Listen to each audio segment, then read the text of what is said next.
And then but the second swarm is hanging in there, so we're excited about that. Oh, good. Good. But the first swarm, we weren't really too surprised because there was dead bees on the roof of my brother's truck where we got it.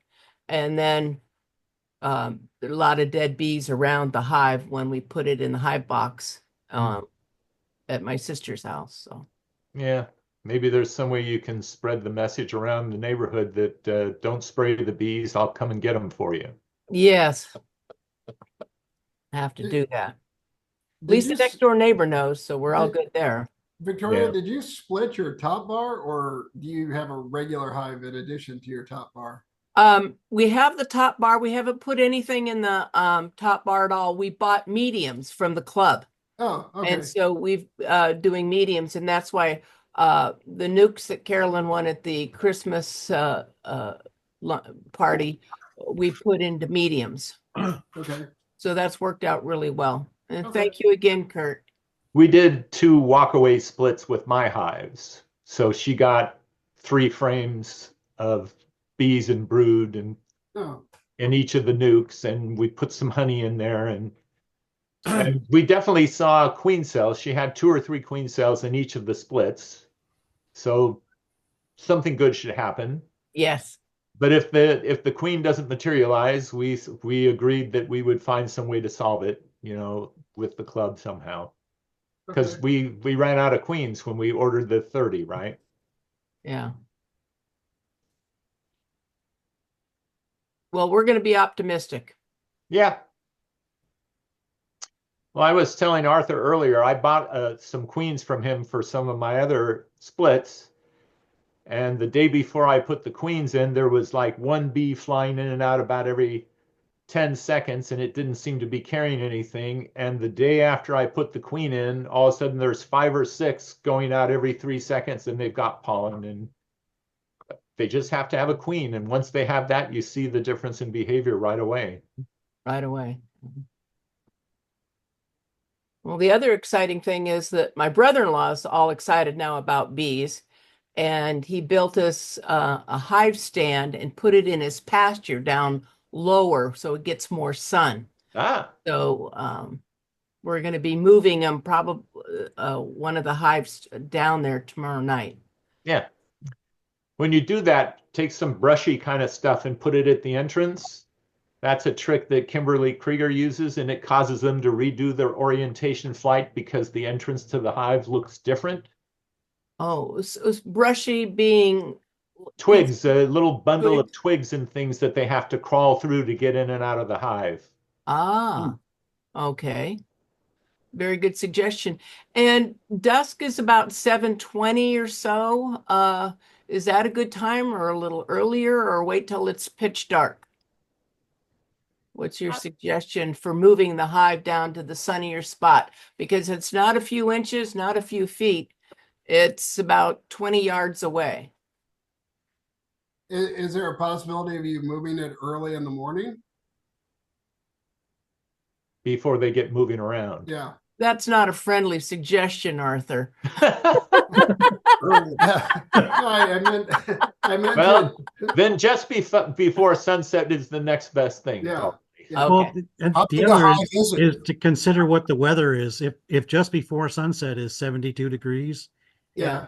that could be a problem. But if I mean, you're waiting longer then. But if like at 4 o'clock it dips down to below 60 and most of the foragers are back and have their feet up watching TV, then plug up the entrance and move them. Yeah. How big a hive is it, Victoria? It's not big at all. It's a new hive. Just a bottom board Yeah. with a bee. Yeah. Oh, One okay. bottom board. Not even that, a bottom board with a medium and only 5 frames of bees and honey. The rest are empty frames. Yeah. Just a word of caution. I mean, anytime I move bees, if you can get one of those cinch straps around Yes. the whole thing, the bottom board and the top cover, and crank it down tight. Otherwise, things might slide one kitty corner one way or the other, and then bees start pouring out, and they're not happy. So if it's all cinched together, you can lift the whole thing up and go wherever you need to go with it. Yeah, If we that bought those happens, make cinches sure like you someone has a recommended video. at the swarm class. Right.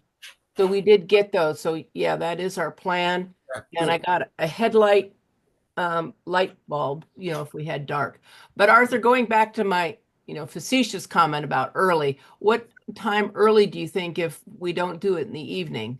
Oh, I was going to suggest while it's still, relatively cold in the morning. So Uh, at first light, if you're only talking about moving them to 20 or 40 yards away, but still follow the same procedure, like Rourke yeah, was suggesting, strap it down. strap it down and then, carry it.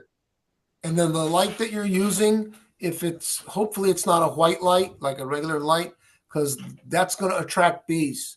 Oh, If you have any way of putting like a red gel over it, the bees, they don't pollinate red flowers, right? So they don't get attracted to red. So the flashlight that I use at night, doing anything with bees or twilight or whatever, it's got red over it, so I can still see what's going on, but the bees can't. okay. Even a piece of red cellophane that you just use a Band-Aid or a rubber band to hold it in front of the lens. Over That'll do it. over the lens. Yeah. Okay. Yep. Very great suggestions. I'm going to write those down. Thank you very much. That's the wonderful thing about this group. You always have such helpful information. And you're so tolerant of us new beekeepers too. Some of us are not far removed from being new beekeepers. Yeah. Hey, Jamie, are you still on? Yeah. Could you do me a favor and send Chris, our secretary, the Zoom link? He said he'd never received it. Hmm.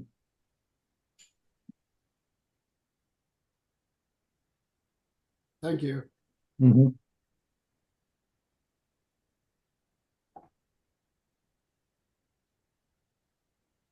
So we're waiting for our secretary because we have to do the exciting thing of voting on some changes that we've made to the bylaws. So we'll wait for him to log on.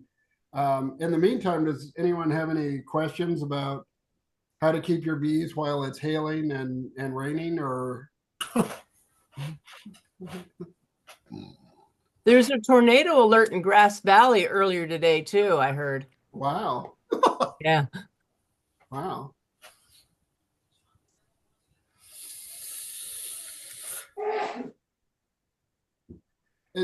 Gandhi has a question. Oh, go ahead, Yeah. Gandhi. Sorry, I didn't see your hand. Yeah, that's okay. In our situation, we ended up having two swarms actually that came from different hives. We caught them. But I was wondering, I mean, we're still waiting for that. We haven't reached the 21-day magic check. But I was a little concerned with this weather with the other hives. Their queen cells were in there. What is the possibility that they emerged and tried to mate? Or, I mean, how does that work in your experience? What usually happens when you have kind of this inconsistent weather pattern? Worst case scenario, you could end up with a queen that's improperly mated. And But So- you would so what- you would see that in the laying pattern. so in other words, evidence would be in the comb, basically. Yeah, And the evidence would be on your brood frame. So, for example, if you're noticing more than one egg per cell, or you're noticing a mix of what looks like drone larva and worker larva, that could be a sign. But again, my suggestion would be, just wait until you get to the end of that time period from when they swarmed, and then go ahead and check, because there's really no corrective action. You can't take her out, give her a few drinks, play some soft music, and interest her in getting properly mated. So it's really depending on Even a trip to Vegas. Yeah, a trip to Vegas. There you go. Bring everything. So, I'm sure glad I know the character of the people that are in this group. It's a little bit questionable here. Yeah. really all you can do is wait. Okay, so, Yeah, so- I mean, I'm practicing Steve's philosophy. So- Don't peek, wait, count the days, put the date. So do you have a picture with the date of when they swarmed? Yes, I do actually. So there it was on, I'd have to look at it. It's not going to be this coming Sunday, but the following. So Will be oh, it's- two. oh, will be 2 actually it weeks? was no, I'm looking at 21 days. Hold on. I just looked at this. I marked it on my hives, but I don't Okay. remember. So usually when we have the swarm, I take I have a little notebook, and then I also take a Post-it. Although with this weather, I've had to kind of hide it, and so I put the Post-it actually right on the hive, so I know when to check it. Okay.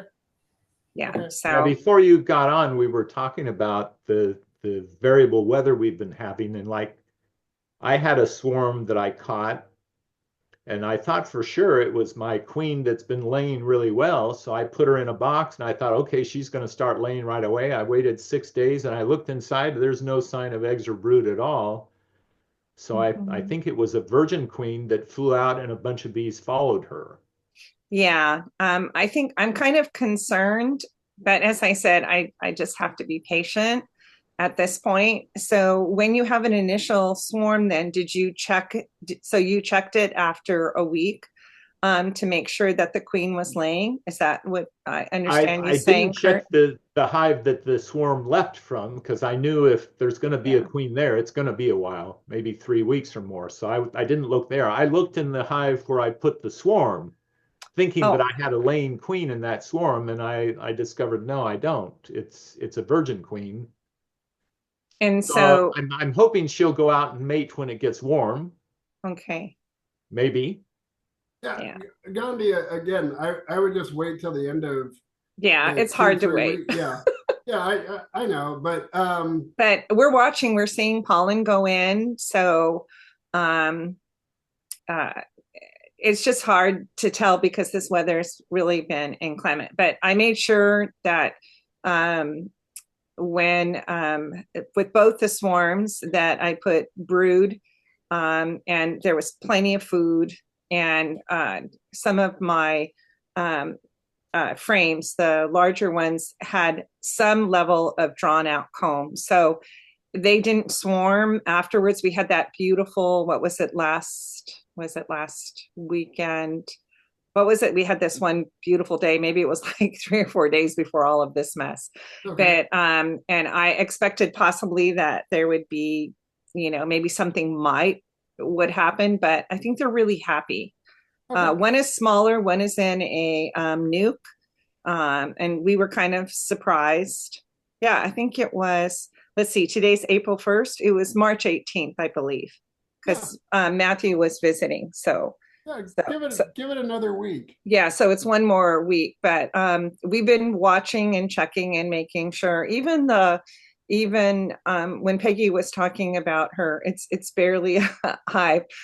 I have it's a 5 frame, nuke, but then I also have another brood box that goes on top of it. It's a wooden one, Okay. and because I figured I could, rather than move it, I don't know if that's a good idea to grow them up.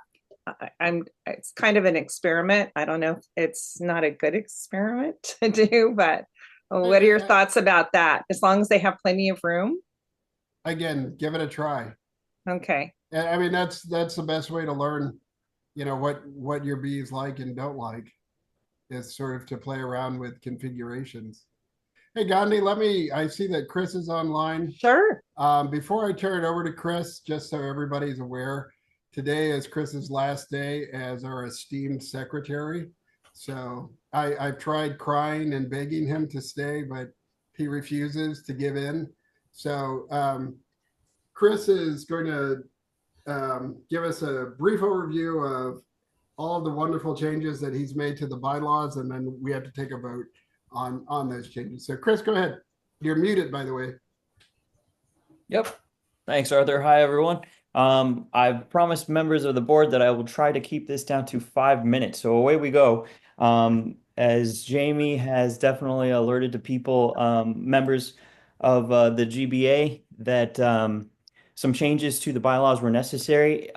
Jamie, if you're on, am I the host? I do want to share a couple of slides.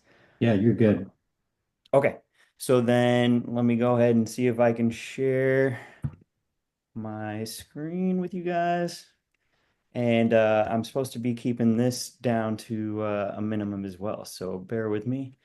Uh, all right, so um, the reasons for amendments to the bylaws, the board um, came together and over several months hashed out lots of different changes, but some of them were just really basic, like grammar and punctuation. What I did was also created a table of contents that didn't exist before. In order to do that, I had to title each section. For clarification purposes, the board decided on different structural things to change to the GBA bylaws. And then in that way, I could reorganize and consolidate a lot of the different articles.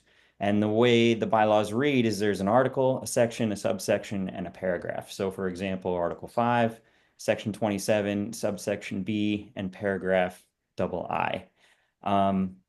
The administrative changes, membership classification, there was a little bit of confusion as to the differences between a family and an individual membership. We solidified that the fiscal year was January 1st through December 31st. Initial dues payment for dues paying members that were just joining the club, they are getting credit from the last 6 months in the year.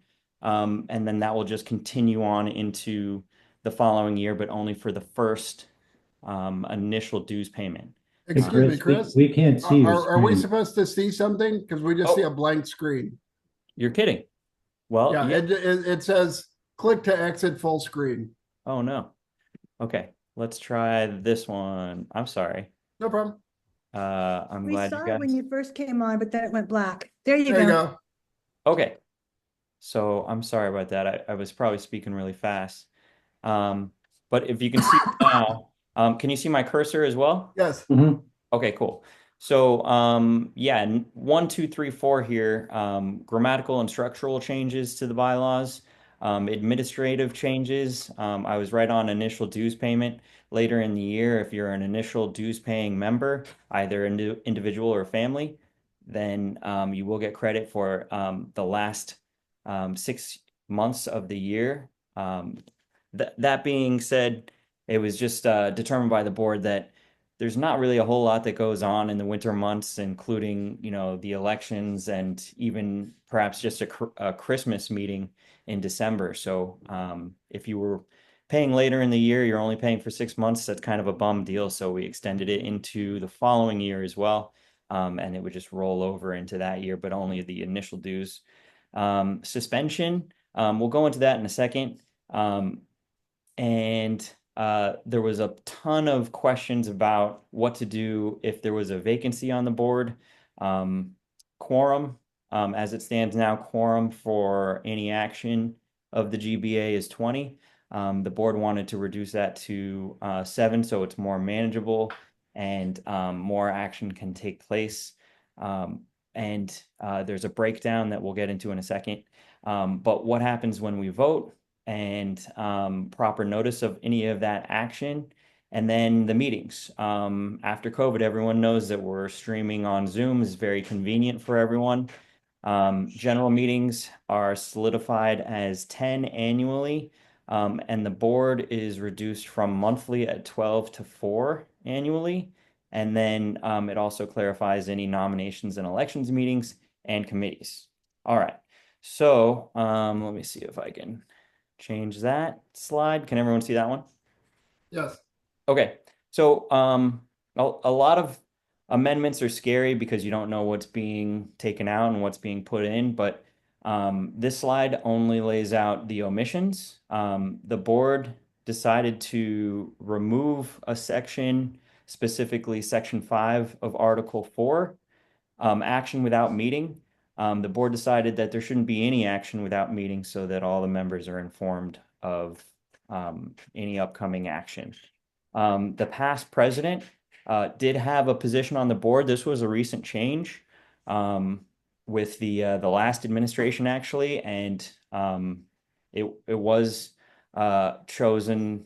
It was deemed not to be a really effective way to structure the leadership or the board, and so we'll get into that. But there's only 4 officers now per the bylaws, as opposed to 5, including the past president. And then the last one that was omitted was shared office. This was kind of a weird one, saying that in the original bylaws, it said that a president could have a co-president and the vice president could also have a co-vice president, et cetera.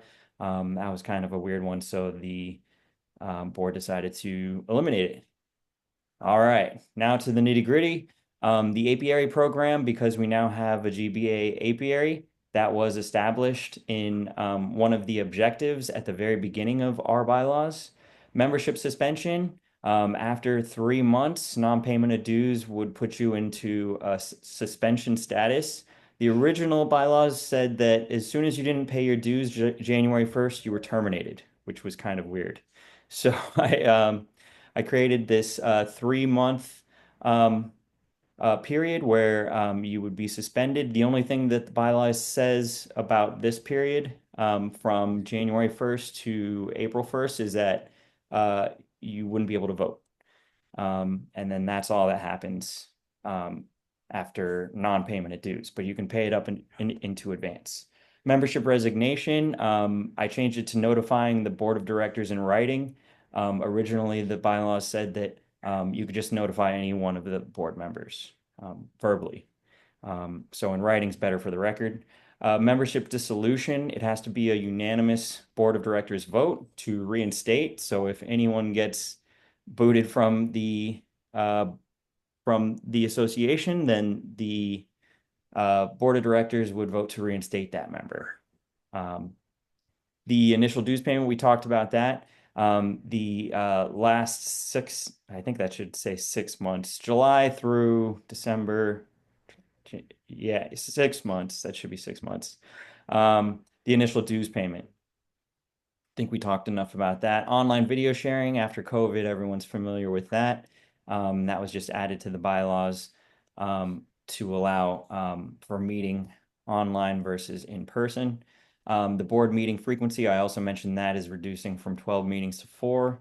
Committees, the bylaws now establishes an education committee. The board thought that, well, if we're going to have an apiary program and we have a director of education and a director of communications, Jamie, and a director of activities, Rourke, then it might as well establish and codify the education committee into the language, because that's really important with what the association is supposed to be formed to do, is educate everyone and outreach to the local community.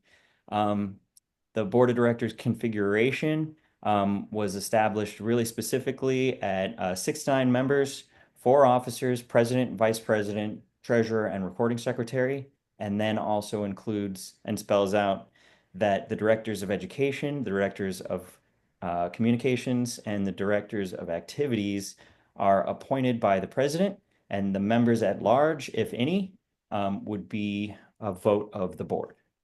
The officers are defined as these 4: president, vice president, recording secretary, and treasurer.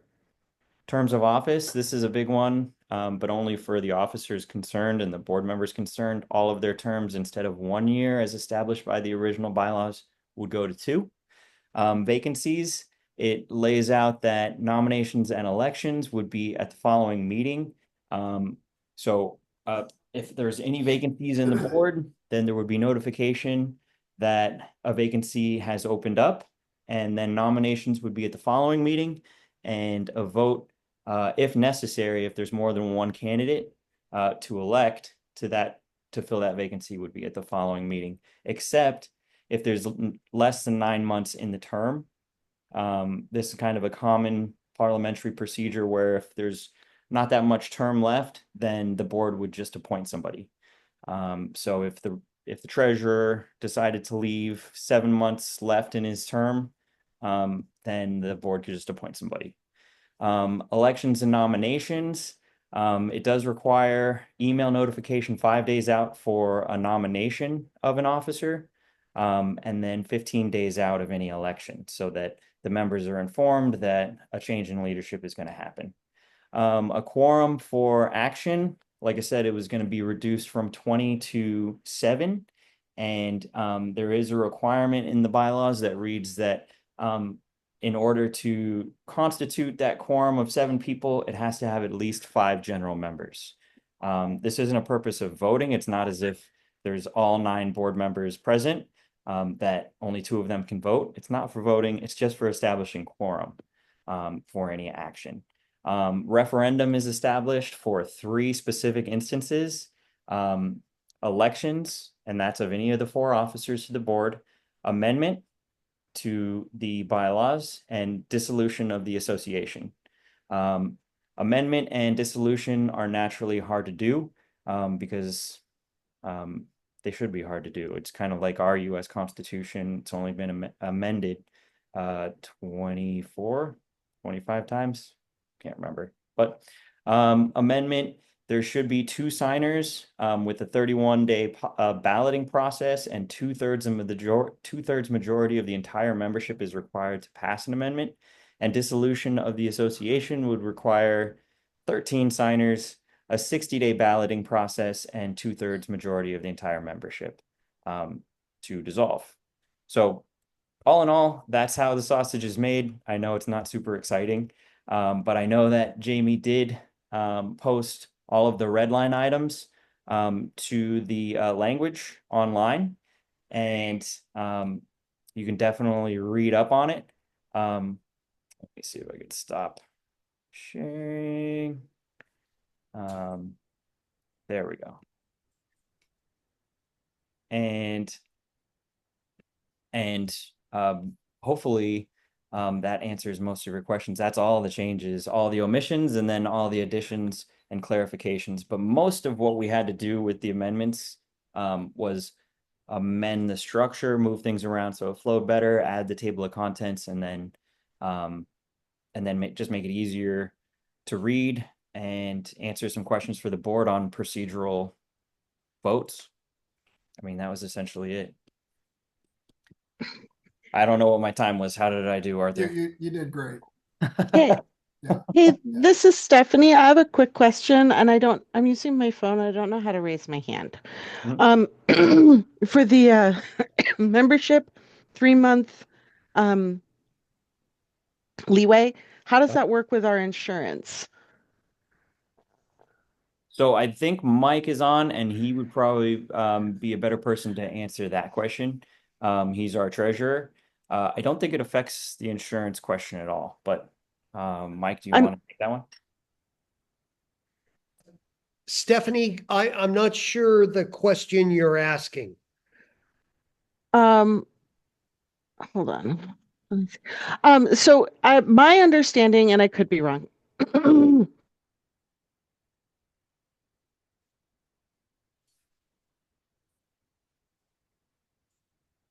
I can't hear you.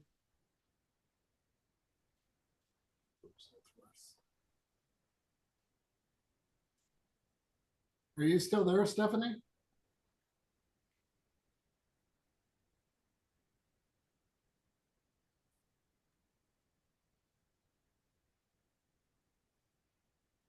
She looks like she's still logged in, but we seem to have effectively lost her.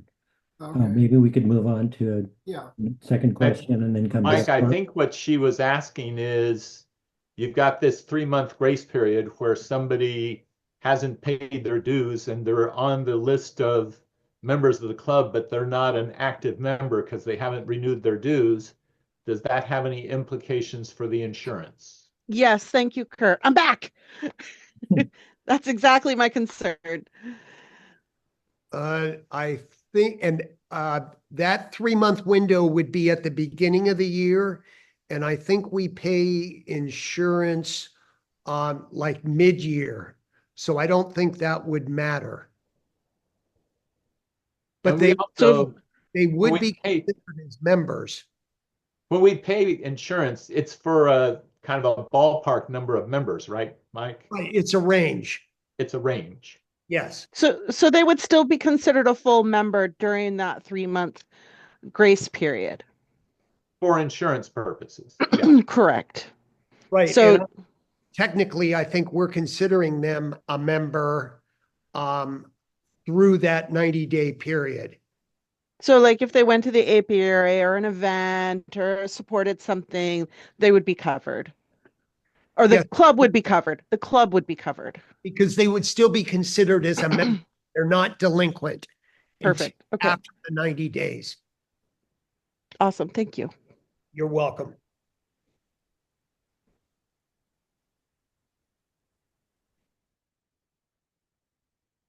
Are there any other questions for Chris? No question, but just a comment. Thank you. This is not fun, but really with clear presentation, and I really appreciate you summarizing everything and the work that goes into it. It's not fun. Yeah, like I said, no one likes to see how the sausage is made, but if you have any questions, like sometimes the board did have a couple of questions about what do we do here, or in this case, it kind of just spells it out. So it's always nice to have that fallback. Chris, am I getting ahead of ourselves? If there's no other questions, can we put those changes to a vote?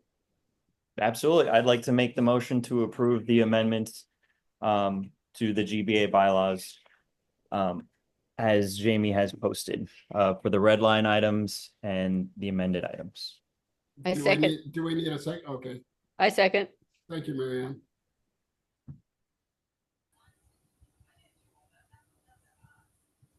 Okay, Chris. This is through the chair. There should be debate on the question because it's been moved and seconded. Is there any debate on the question?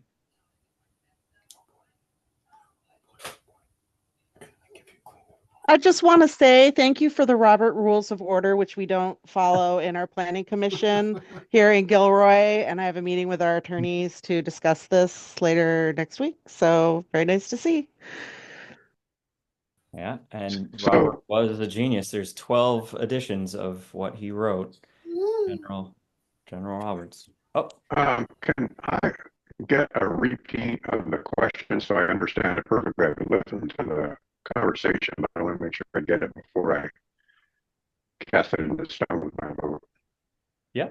Well, and I didn't write it down, but I made a motion to pass the amendments to the GBA bylaws that the board has gone through and approved with all of the red line items that Jamie has posted to the website with the omissions and additions that, again, the board has looked over and approved. And that I just laid out as well. I'm sorry about the birds, by the way. I know they're always in the background. Good. I approve. Was still a little debate. To the chair, did you want to call on any hands here? Yeah, all those in favor of accepting. Oh, I'm sorry. There's a hand up for debate, I think. Okay. Sorry. Who's hands up? It's me, Arthur. Okay. I'm sorry. Kurt, I just wanted to, first of all, thank Chris for his hard work. I'm on the board of another organization, and last year we amended our bylaws, and that was a brutal process. Thank God I wasn't on that committee, but I was on the board, and then all the delegates had to read and review them. Well, fast forward 10 months later, we have a very controversial thing come up, and you would not believe the number of people who didn't read the amended bylaws that they had to vote on 2 different times.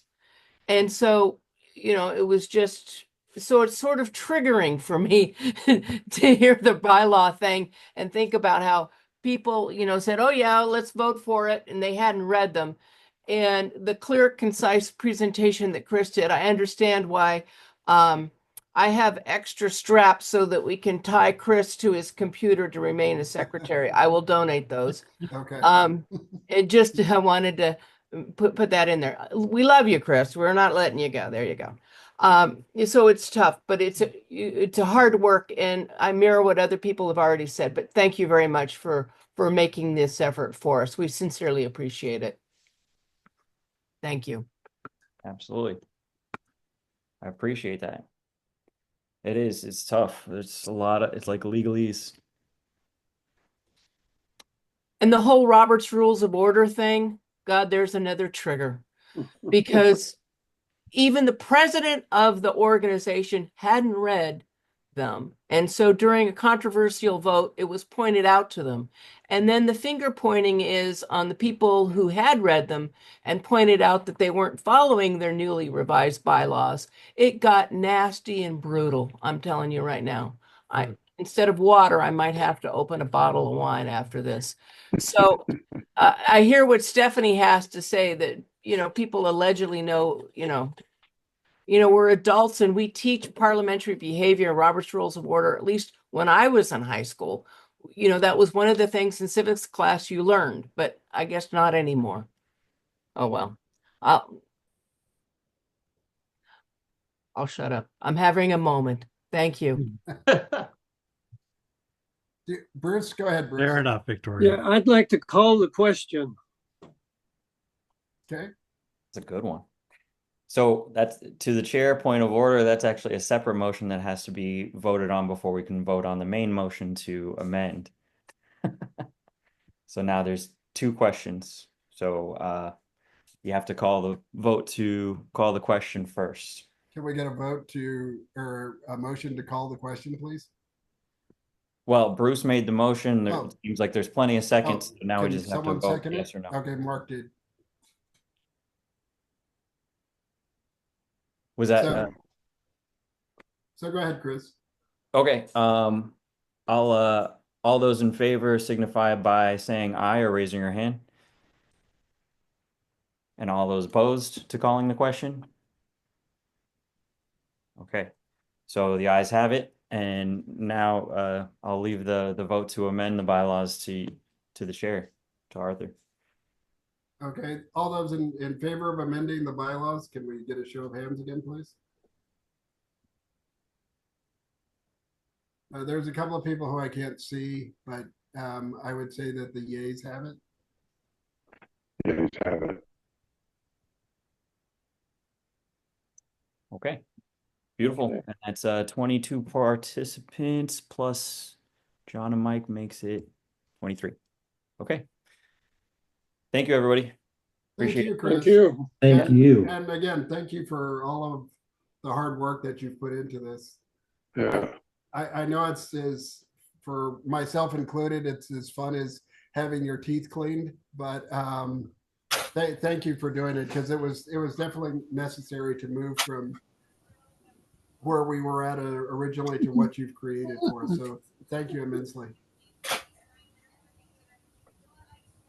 So, Chris, is there anything else regarding the bylaws, or can we put that behind us and burn that book? And okay, all right. So that's officially burned.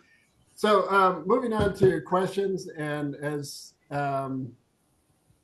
I messed up on tonight's speaker, I got the dates confused. So Dr. Slater will be with us in June instead of with us this evening. I encourage all of you to go and look his videos up. His full name is Dr. Garrett Slater. He's done some fascinating research with drones, mite resistance, virus resistance, and again, he'll be with us in June. That being said, couple of things that I'd like to, for all of those people who may have gotten nukes in the first round, just because I've heard this question several times from different people. If you're having problems with your bees growing, it could be that you're using new equipment. So the best way to do that, if you have 5 frames in your nuke, is to take 1 frame and put it in between one of the active frames. So if let's say you're counting from left to right, so frame number 4 and 5, insert. If you're using new frames, it's obviously a lot easier if you have frames with built-out comb to get the bees to accept it, but install that new frame. And then every time that the bees complete the comb on your new frame, just repeat that process before you increase the size of the hive. So again, keep it to, if you're on a medium or if you're on a deep box, keep it a deep for as long as you can. If you're, again, I can't speak to all the areas, but here in Morgan Hill, the nectar flow has been hit or miss. So again, if you're trying to stimulate the bees to build up, please feed them. And then I would say probably end of next month or even as early as the end of this month, do a mite check just to make sure that your mite levels are still good. And yeah, so that's one of the, again, as I was saying, one of the most common things that I've heard in the last couple of weeks. Are there any other questions regarding possibly starting with a nuke or any other just seasonal questions that people have?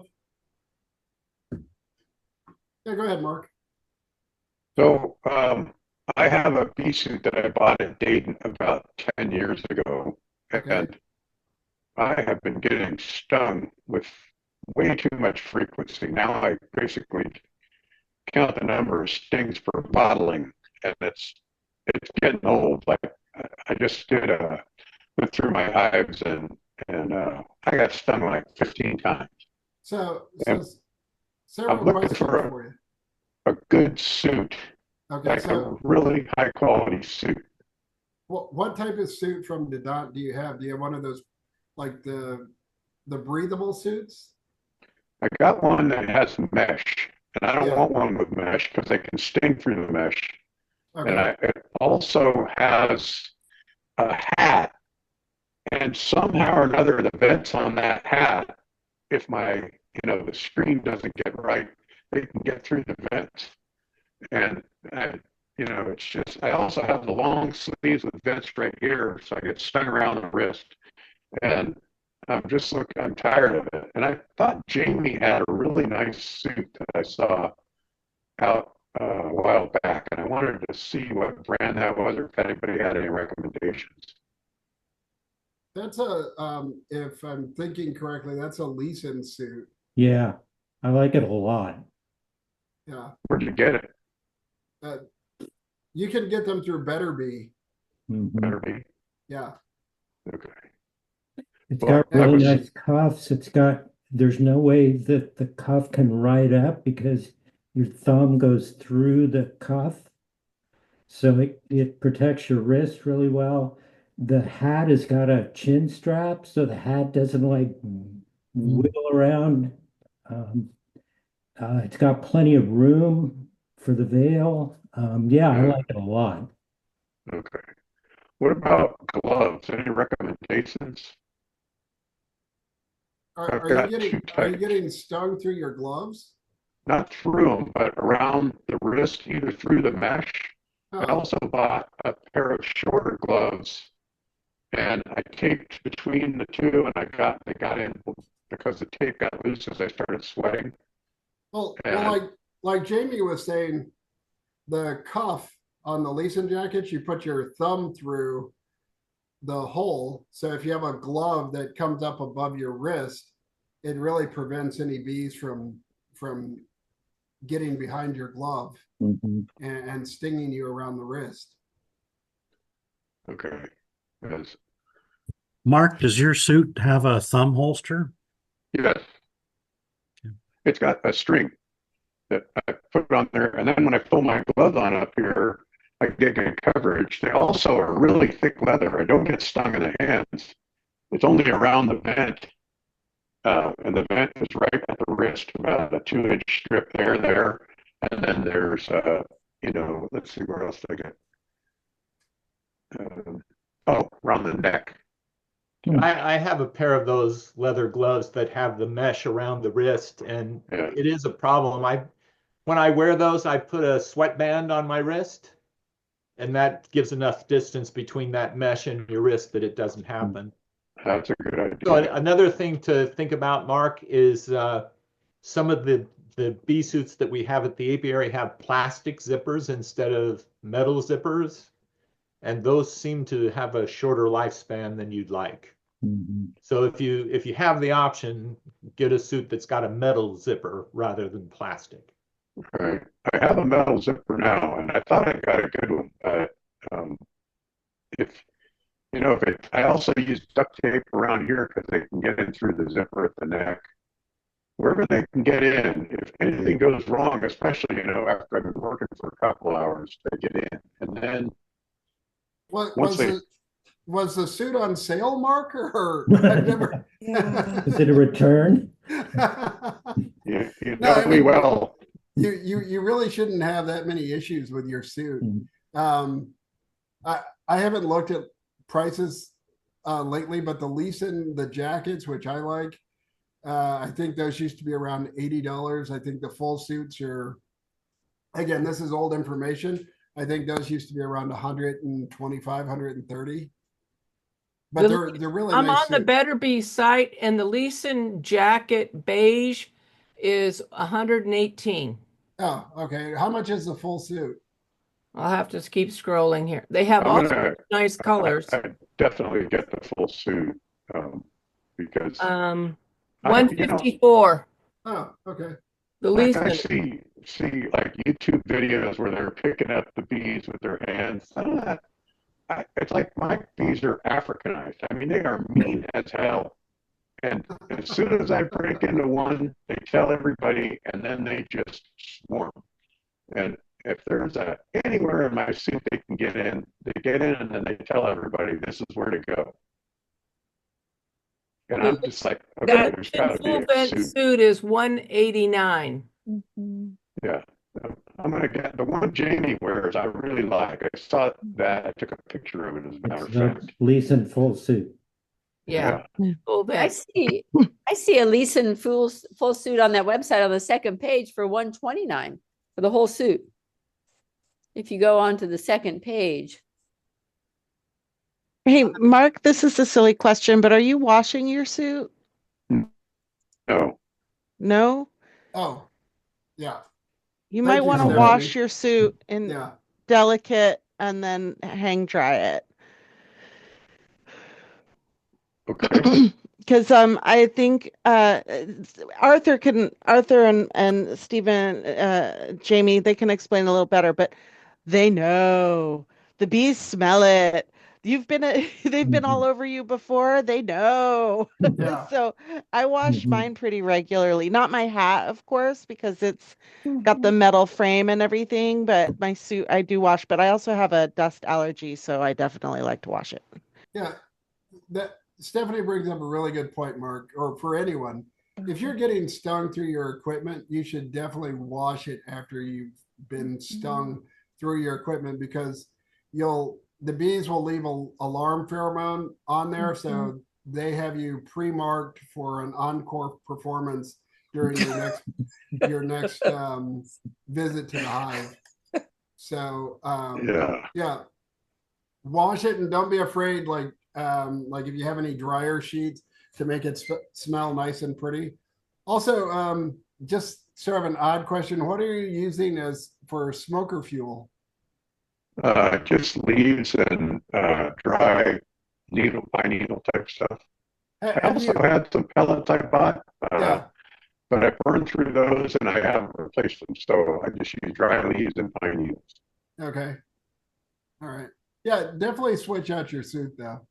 Yeah, John. And when you wash your suit, make sure you hand wash the veil.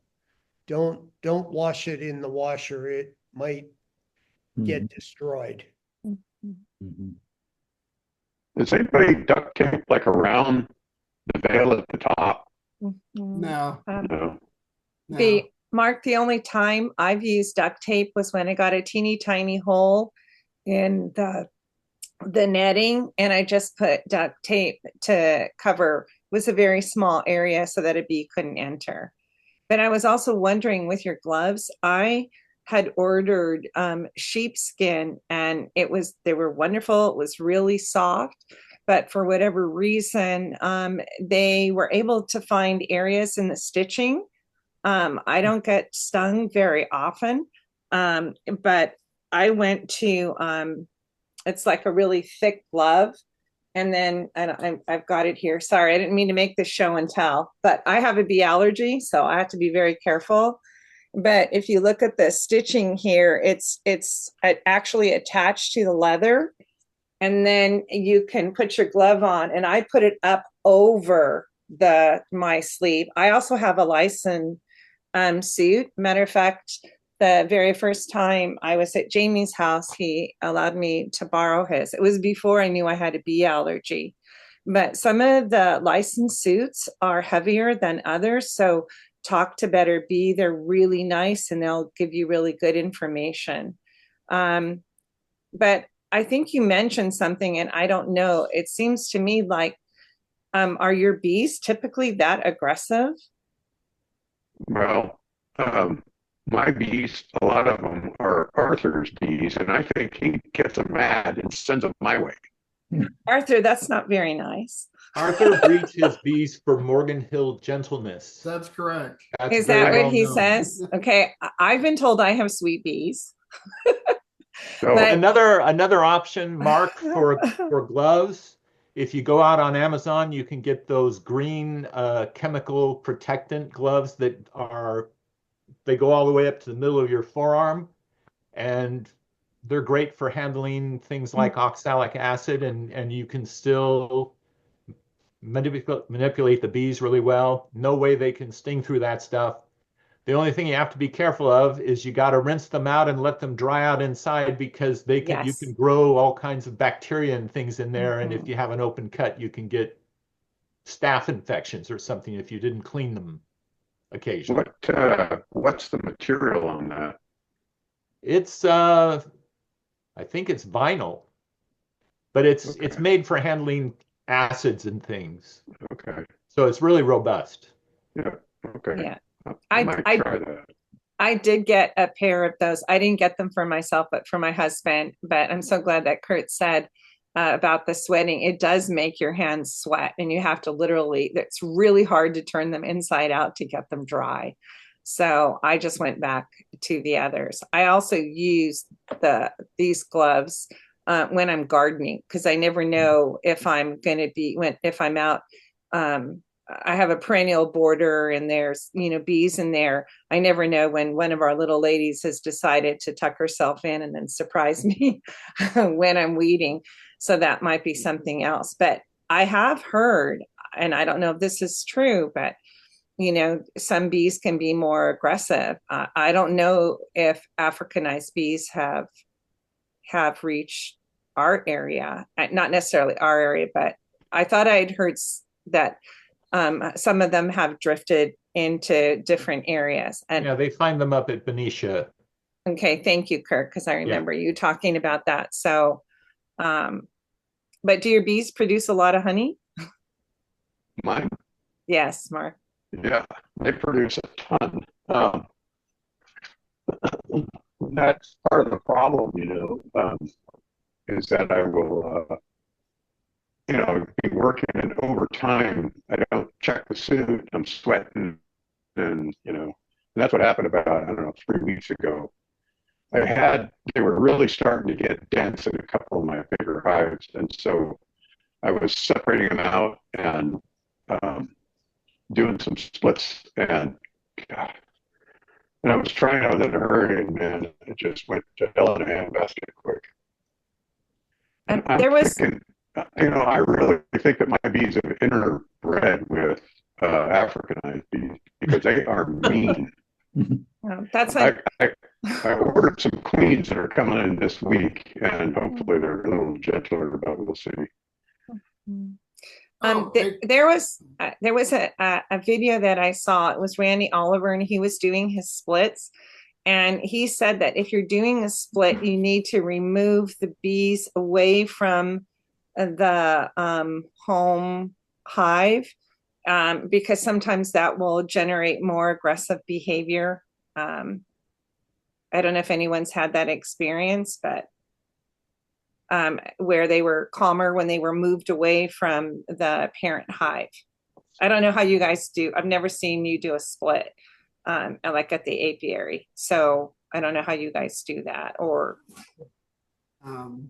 yeah. Is there a procedure? Do you move when you're doing the splits? Do you have your boxes in a completely different area as you're moving No, I bees? do it within like 10 feet of where the box, the main box is. So I'll go ahead. Mark, I was just going to suggest if you're getting queens for the purpose of requeening them so they're a little nicer, make sure that those hives that you're installing, if they're really mean hives, if you're installing new queens, make sure that they're truly queenless, like they don't have the ability to make a queen, because it's complicated to requeen an aggressive hive, because they really like their own brand, and they will definitely try to make another queen, and not accept the queen that you're putting in. Actually, right now, I split one of the hives, and I'm going to see if out of the 3, I left the queen in the main box, and then I put 2 splits over to see if they'll make a queen. Okay. And so I'm hoping they can, and that works out, because I'm going to split and go. I want to add with the 4 new queens and the splits somewhere around, say, 12 to 15 or 16 more hives. Oh, okay. Go ahead. Any suggestions on that when you're creating a new queen? Well, the issue is if you're creating a new queen from your hives that you may not like their temperament, all the genetics in your area are probably from your bees. So you're just continuing a problem. So if you're going to do splits with the idea of having bees that are easier to work with, that you could just go out in your t-shirt and open up your hive and say how great beekeeping is, then you would need to requeen most of your hives. Is anybody able to do that? Go out literally and work on them? Like I see YouTube videos of people scooping up with their hand in a t-shirt. I'm like, there's no way. No, I don't think that's permitted here in Morgan Hill. I wouldn't put it to the test. Yeah. Hey, real quick, one other thing I wanted to add for people. I know it's cold and rainy right now, but it's supposed to warm up starting Saturday. So if you're not sure of the status of your bees, if you have an opportunity this weekend, go through, check it for queen cups, queen cells, because next week it's going to be perfect swarm weather. So you might want to have Rourke's number on speed dial if you do have issues with your bees swarming. But just go through and do a check. Check, see if there's any queen cells. If you don't find any queen cells, then you're going to be good for a couple of weeks. But again, the weather and everything is really lining up to. I think the populations for healthy hives will probably really take off next week, because with this rain that we got yesterday and today, there'll probably be a nice nectar flow. And then this weekend it's supposed to be in the 70s, and then going into next week it's supposed to be in the 80s. So, get your ladders ready but the best thing is to go through and check to make sure that they don't already have plans to look for a different house. Anybody else have questions regarding things going on? Go ahead, Gandhi. I just want to ask, I missed part of the conversation, I think, when Victoria was talking. So with one of our swarms, we want to move it to a different area. I don't know. It's hard for me to visualize what, like 20 or 40 yards. Is it safe to move it if we move it early in the morning, strap it, block the entrance, would it be safe to move it to a different portion in our yard? We have about a quarter of an acre kind of all total. And so right now this one swarm occurred in our, what we consider our side yard. And so it's a smaller one, so I wanted to move it into another area in our yard. So without getting Tom here, I can't tell you how many yards it would be, but would it be safe to move it? Or Can I ask you a question on top of that? sure. Why do you want to move it? Because right now it's in the side yard, and what we're doing in the side yard is we're kind of cleaning out an area where we're going to be taking down our barn and putting another structure there. So, okay. So that's one of the reasons I want to move it. It's smaller, and I want to experiment with. This is the one that only has 5 frames, so I want to add another box to the top. I also got a honey super just to try something that's a little bit different, that may be lighter. But anyway, so, and then at some point we may need to combine hives, but that would be a question for another time once we check. So my suggestion would be, if you're going to move the hive, remove anything that's part of that hive. So if you've got a hive stand, remove the hive stand, the bottom board, everything to the new location. You'll still have foragers that will, for 3 to 4 days up to a week, will continue to go back to that original area. Mm-hmm. But in such a short move, that's really unavoidable. I don't know of a way to prevent them from going back to their original area. You're always going to get some bees that will do that. But would it be a situation where they would swarm, where they would leave this new area? Typically what's happened when we've had swarms, it actually swarmed kind of over the fence into the lemon tree. So when we captured the swarm, we just left it because the weather wasn't clement. We left it there. So, and then it seems to be doing fine, but we were thinking we want to go ahead and move it into another area near the perennial border.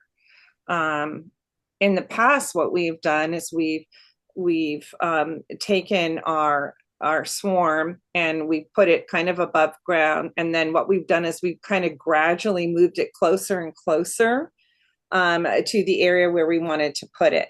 I don't have that opportunity this time, because it's on the other side of the fence. Does that make sense? Yeah, my suggestion would be, if you move it, you might want to feed those bees when you move them, because they are going to lose some of the foragers.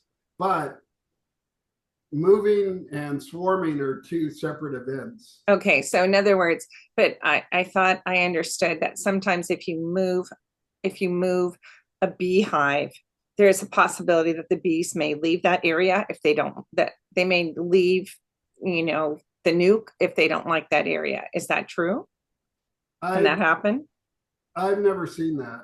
Okay, that's good to know. I'm not saying that it's impossible. I'm just saying that in my experience, I've never seen anything like that. Okay. But again, I moved several of my hives a while back. I didn't know, so I just did it. And what happened was the foragers kept going back to where they were. They hovered for about, I would say, a good 3-4 days. And after a week, they found the hive and did it. I didn't know better, but I didn't lose anything. I think I probably, it's not like the continuity of the hive for a while. But I can tell you, I've moved them 2 or 3 times before Arthur said, well, if you move more than 6-8 inches, you're gonna make a mistake.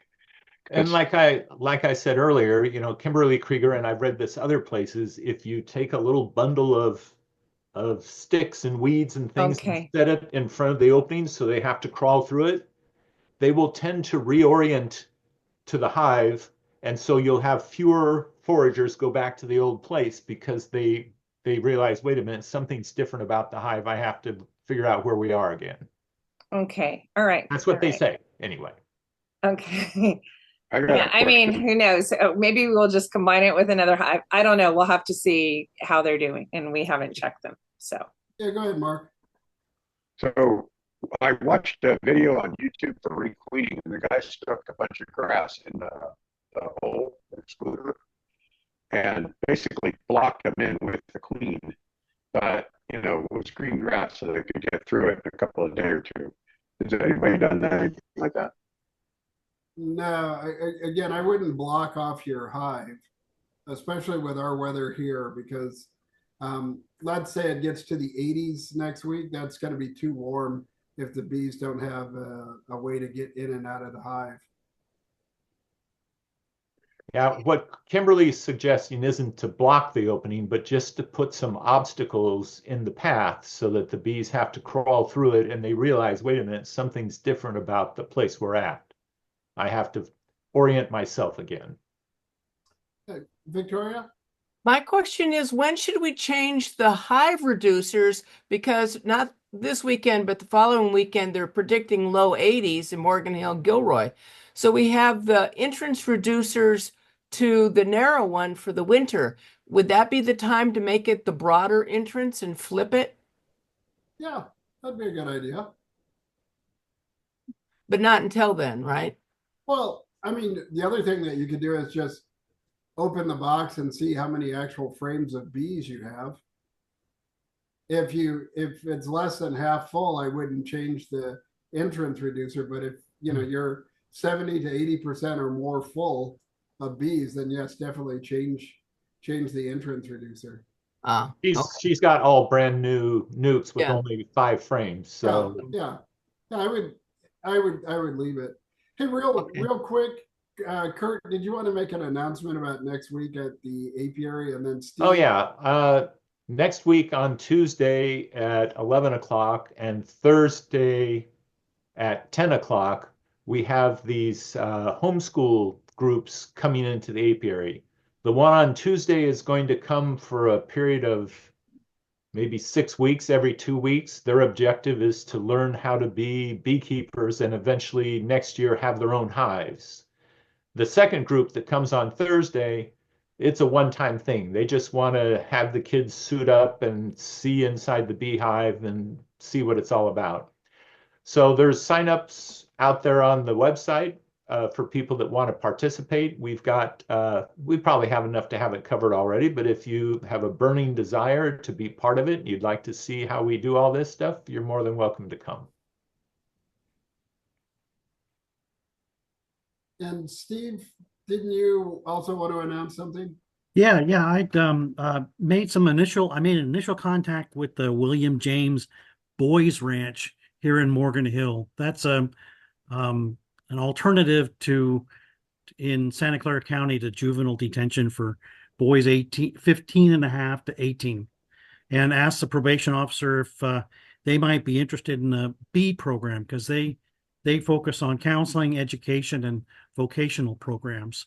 So in the next week, a couple of us are going to go have an initial talk and see where it goes. Maybe we put a couple hives there, put together a program.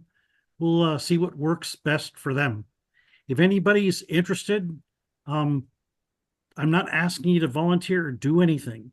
Even if you say you're initially interested and later on say, I'm not so much. But if you're interested, let me know. Shoot me a line, text me, or call me. Hey, Steve, I might be interested. I'd kind of like to learn more about that. I've never heard of that. Is that Mark? Yeah, I'll shoot you a note, Yeah. Mark. I'll keep you in the loop. Yeah, please do. That sounds like a good organization to support. I've got, it's really kind of neat. For those who aren't familiar, the Boys Ranch is right at the base of Anderson Reservoir. Really nice place right along the creek. So they've got year-round native plants, plus they're surrounded by multi-million-dollar homes with great landscaping. So they're going to have a lot of nectar year-round, I think. Katie, you have to get them some nice bees. Go ahead, Katie. Can you hear me? Yes. Yep. Okay. I got a bottom board from a previous member from a flow hive. We have an 8 frame Langstrom hive. I think that's how you say it. Yes. it's a flow hive, but she said she had some trouble, I believe, with wax moth. Her wood is pocked, but it's cleaned up for the most part. We were going to just paint it. Is there anything I need to do to treat that to prevent any problems with my current hive? Do you see any cocoons in the creases where the wood No. joins together? No, I don't see anything. Just the wood is kind of, she pointed out some pock marks on the wood. Yeah. Is it okay to paint it? Yeah, you can Katie, paint it. Arthur, can I jump in on that? Because Yeah, I've go had ahead. the flow hive. Hi, Katie. My name's Stephanie, and I had two different flow hive bases, and they were screened. Is the one you got screened as well? Yes.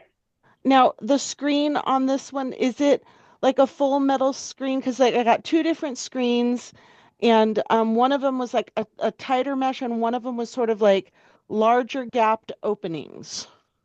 It's metal, and it just has, it looks almost like a washboard.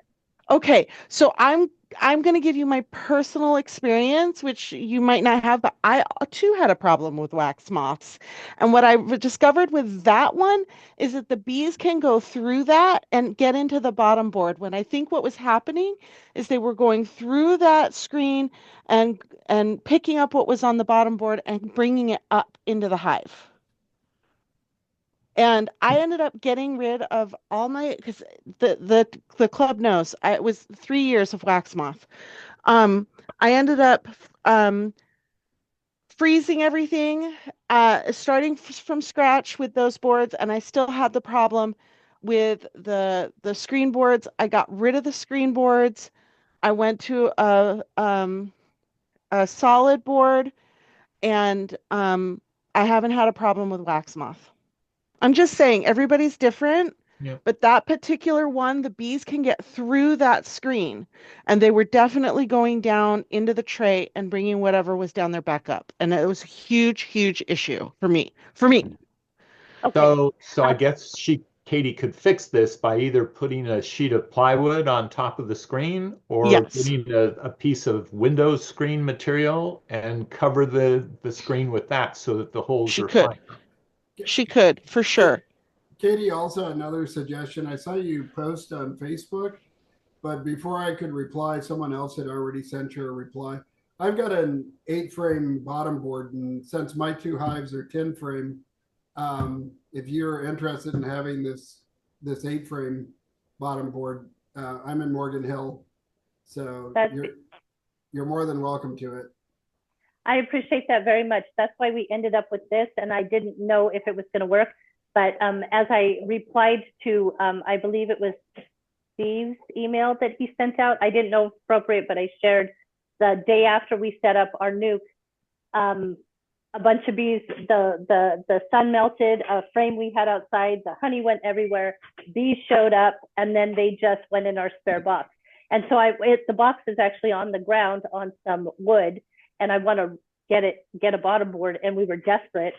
And so I went with this, and when she said wax moth, I was like, ooh! So I didn't know if it was a good fit. I think the one thing with the design is that that screen, like if they're breaking off pieces of wax and pollen, it's easy for debris to collect on top of that screen, and it seems to me like it would be inconvenient to have to lift off your box every time to clean off that screen. So as Kurt was suggesting, maybe you could put a piece of something over it to prevent anything from collecting in the screen. I will tell you that I've had wax moths here and there when I let one go and I don't check it for a while. I learned this from Mike. I forget his name. Remember him, Kurt, Art? Yeah. Mike Phillips. And he Yeah. said, take a plumber's torch with a propane bottle, and that's what I do. It works awesome.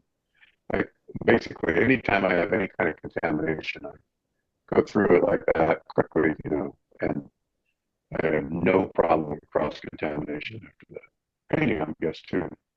I mean, I guess there's really two separate things. I use mostly screened bottom boards, but it's a very small, fine mesh screen.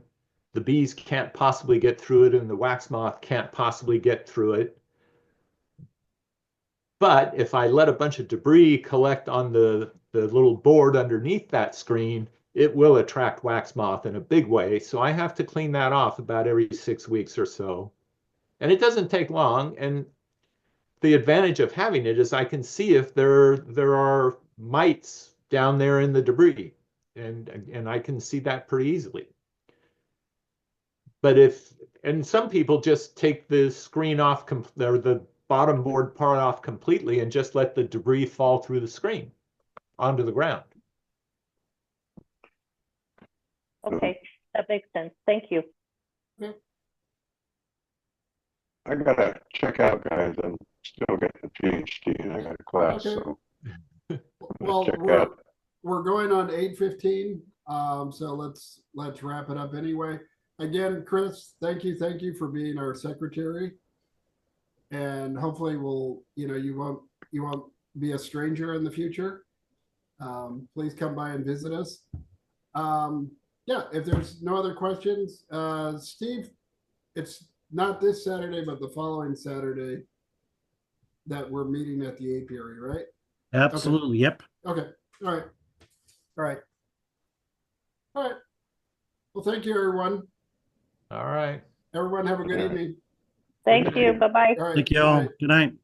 Thank you, Chris. No problem. Good night. Thanks, everybody.